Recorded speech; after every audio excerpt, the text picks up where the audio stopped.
Identity is a double-edged sword. Identity is one of the most binding forces in our world, but it's also one of the most destructive.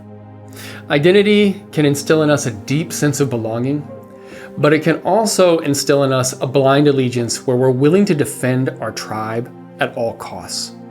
Currently, there are 56 different armed conflicts happening all over the world. But the one that has captured the attention of the West is the war in Gaza. And this is a stark example of how our identity can cause us to inflict indiscriminate harm on the people around us. When Hamas attacked Israel on October 7th, they murdered 1,200 people and kidnapped more than 250.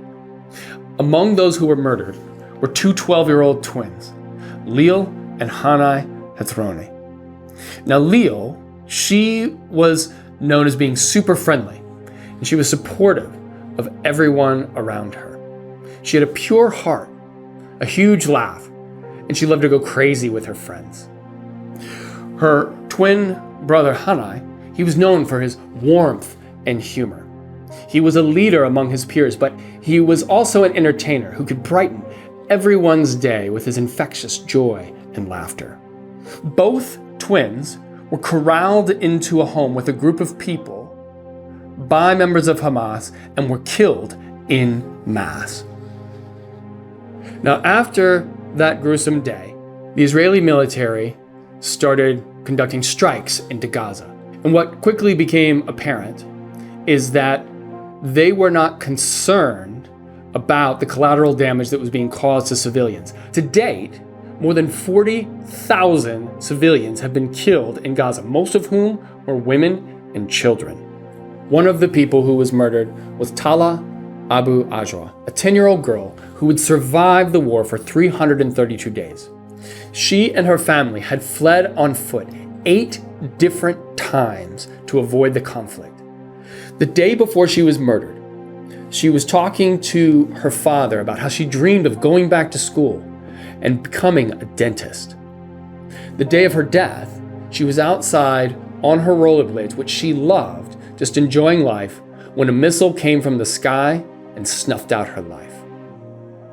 Now, what's the difference between Liel, Yannai, and Tala? Honestly, not that much. On a genetic level, they are virtually indistinguishable from one another. But our society, we sort people into categories based on their identities. Identities that they didn't choose for themselves, but identities that come with a long history of violence that sealed their fate. For Liel and Yannai, there is really identity. That was enough for Hamas to say, you deserve to die. For Tala, her identity as a Palestinian meant that the Israeli army felt that she was an acceptable casualty of war.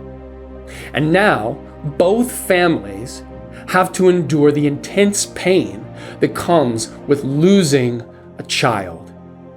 And that pain doesn't discriminate. That pain doesn't care about your identity. It doesn't care whether you're black, white, or Arab. It doesn't care whether you're Muslim, Jew, Christian, or atheist. Pain transcends identity, and yet it is identity that is the cause of that pain. And this is why I think it's so important that we understand that it's one thing to be proud of your heritage. It's another thing to base your entire identity around your heritage to the point where it becomes a barometer of inclusion, exclusion, love, and hate.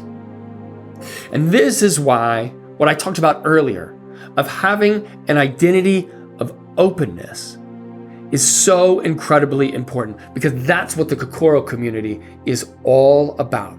If you're looking for a community of inclusion, then you can join us every Wednesday from 7 to 8 p.m. Central Standard Time on Patreon beginning January 8th. And the way I want to end this episode is by reciting a poem entitled Your Village by Alana Bell from her book, Eyes Stones, which is a collection that was created based on interviews that were conducted in Israel, the Palestinian territories, and America.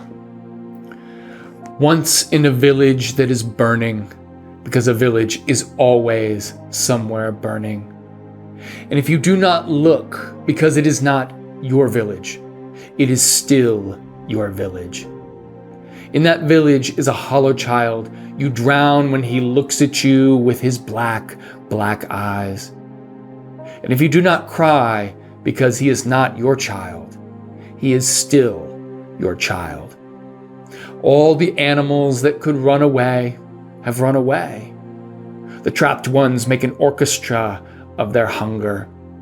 The houses are ruined. Nothing grows in the garden. The grandfather's grave is there, a small stone under a shade of charred oak. Who will brush off the dead leaves? Who will call his name for morning prayer? Where will they? The ones who slept in this house and ate from this dirt. So no matter who you are, no matter where you've been, no matter how you feel, please know that you are loved, you are seen, and you are cared for, if by no one else, by me.